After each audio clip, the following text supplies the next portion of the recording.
Hello class, welcome back to my channel. So 2-3 दिन से हमने यहाँ पे कोई पोस्ट नहीं किया है lectures because of the weather. So यहाँ पे ज़रा सा भी नेटवर्क नहीं पकड़ रहा था, सो नो सर्विस ही बता रहा था। डेट्स वाई अभी हम वापस रेगुलर हो चुके हैं। So let's get continue with our forward questions. So यहाँ पे जो एग्जाम्पल 1 दिया गया है उसको रीड आउट करते हैं और सॉल्व कैसे किया जाएगा ये वर्ड प्रॉब्लम्स वो हम सीखेंगे इस लेक्चर में। So the first question is population of Sundarnagar was 2,35,471 in the year 1991. So then in the year 2001 it was found to be increased by 72,958. So what was the population of the city in 2001? Okay, सो यहाँ पे क्या दिया गया है कि जो सुंदर नगर है उसका पॉपुलेशन 2,35,471 था। कौन से ईयर में? 1991 के अंदर। सो जब वो 2001 का ईयर आया तभी वो पाया गया कि 72,958 से उनका पॉपुलेशन इंक्रीज हो गया है। मतलब 1991 में उनका पॉपुलेशन ऑलरेडी इतना था, पॉपुलेशन मतलब जनसंख्या, ठीक है। तो 2001 में उनका इतना पॉपुलेशन बढ़ गया, इंक्रीज हो गया, मतलब वो एक बढ़ गया बोल सकते हैं हम लोग। So what was the population of the city in 2001? तो अभी बोल रहे हैं कि जब भी 1991 में इतना था, 2001 में इतने नंबर से बढ़ चुका है पॉपुलेशन, तो 2001 में फाइनल पॉपुलेशन कितना था टोटल सिटी का। सो सॉल्यूशन क्या दिया गया है, देखो। Population of the city in 2001, हमें क्या ढूंढना है? Population of the city in 2001 is equal to 1991 में जो पॉपुलेशन था सिटी का plus population of the city in 2001। तो हमें ये जो दो यूनिट्स बताए गए हैं, सो हमें प्लस करना है। क्यों? क्योंकि 2001 के अंदर जो हमें ये टोटल नंबर ऑफ पॉपुलेशन दिया गया था और इंक्रीज पॉपुलेशन, इन दोनों को अगर हम प्लस करेंगे तो हमें टोटल पॉपुलेशन मिलेगा 2001 के अंदर, ठीक है। तो इसीलिए हमने क्या लिखा है? Population of the city in 1991 plus population of the city in 2001। तो ये जो पॉपुलेशन ऑफ द सिटी इन 1991 का डेटा हमने ऊपर से क्वेश्चन में से लिख दिया है, 2,35,471 प्लस 72,958। इन दोनों को फिर प्लस करने के बाद हमें क्या वैल्यू मिलती है? 3,08,429। सो हमारा आंसर क्या है? Population of the city in 2001 is 3,08,429। So children, यहाँ पे देखिए आपके पास दो ऑप्शन है। यहाँ पे ये जो वर्ड प्रॉब्लम्स हमारे रहते हैं वो हम दो मेथड से कर सकते हैं। द फर्स्ट मेथड ये रहा, डायरेक्ट सोल्यूशन होगा स्टेप 1 एंड द स्टेप 2 में क्या होगा? डायरेक्ट आंसर रहता है, ठीक है। ये एक मेथड है जहाँ पे आप लोग डायरेक्टली सॉल्व कर सकते हो, और देखने जाएंगे तो ये ज़्यादा इफेक्टिव मेथड नहीं लगता मेरे हिसाब से। और ये जो स्टेप 2 है, मतलब मेथड 2 है, उसके अंदर क्या दिया गया है कि स्टेप 1 में सबसे पहले हम गिवन लिखेंगे, मतलब हमारे क्वेश्चन के अंदर जो भी डाटा दिया गया है वो हम गिवन के अंदर लिखेंगे।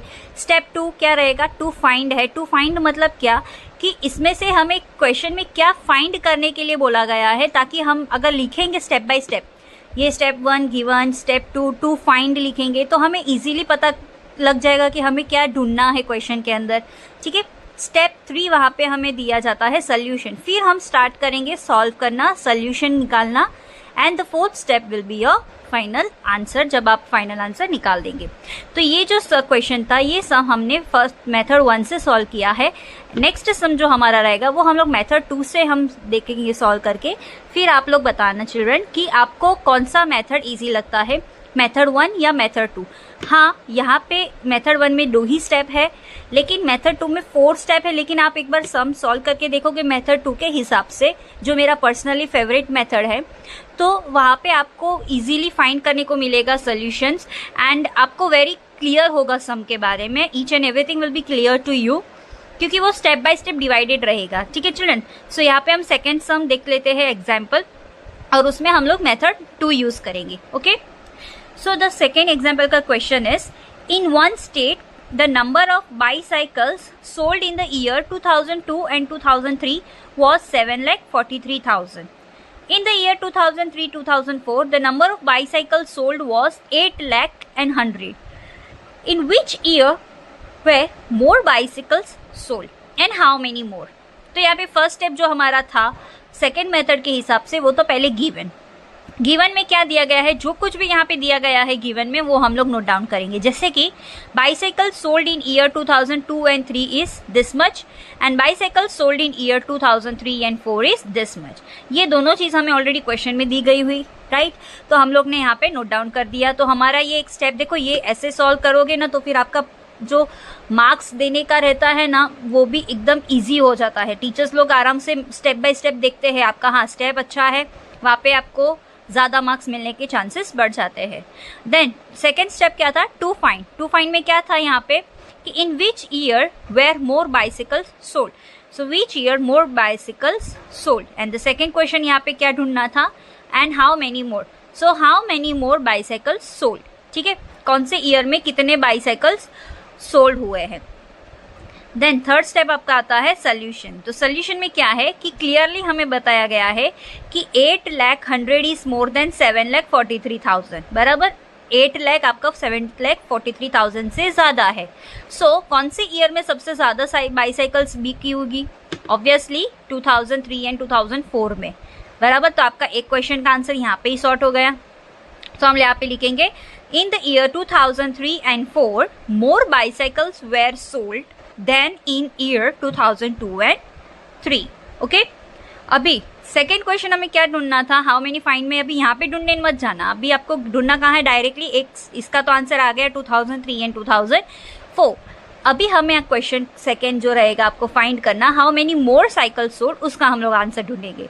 तो कितनी ज्यादा साइकिल बिकी गई थी इन दोनों ईयर्स के अंदर। देखो यहाँ पे ये 2003 एंड 4 ईयर के अंदर 8 लाख थी, 2002 एंड 3 के अंदर 7 लाख 43,000 थी।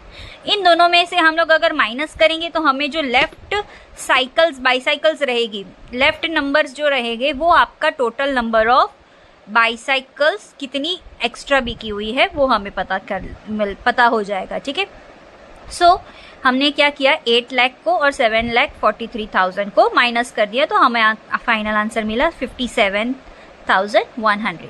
सो हमारा फाइनल आंसर हम लोग ने कैसे लिखा, in year 2003 and 4 more bicycles were sold. जो हमारा ऑलरेडी ए का क्वेश्चन था उसका आंसर हमने ए के अंदर लिख दिया। ऑलराइट, फिर सेकेंड क्वेश्चन हमारा क्या था, how many more bicycles sold, तो कितनी और ज्यादा बिकी ना दोनों साल के अंदर।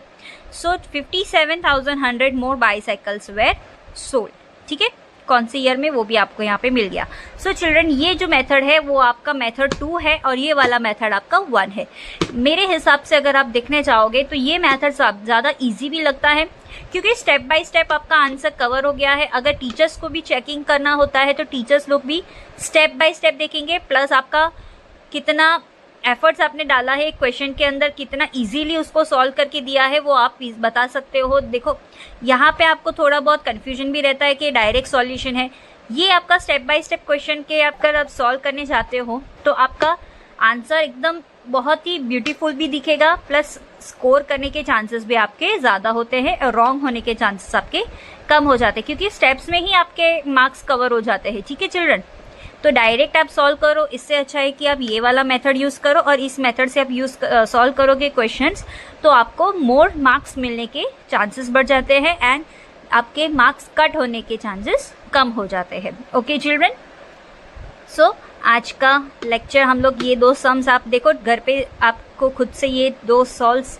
एग्जाम्पल खुद से ट्राई करने हैं और बताना है कि कौन सा मेथड आपको अच्छा लग रहा है। आप चाहो तो ये फर्स्ट वाला मेथड दोनों के लिए यूज़ करो, आप चाहो तो ये सेकेंड वाला मेथड दोनों के लिए यूज़ करो और ट्राई करो कि आपको कौन सा मेथड ईजी लग रहा है। ओके चिल्ड्रन, सो इसके बाद वाले जो 2 एग्जाम्पल्स हैं वो हम लोग नेक्स्ट वीडियो में देखेंगे।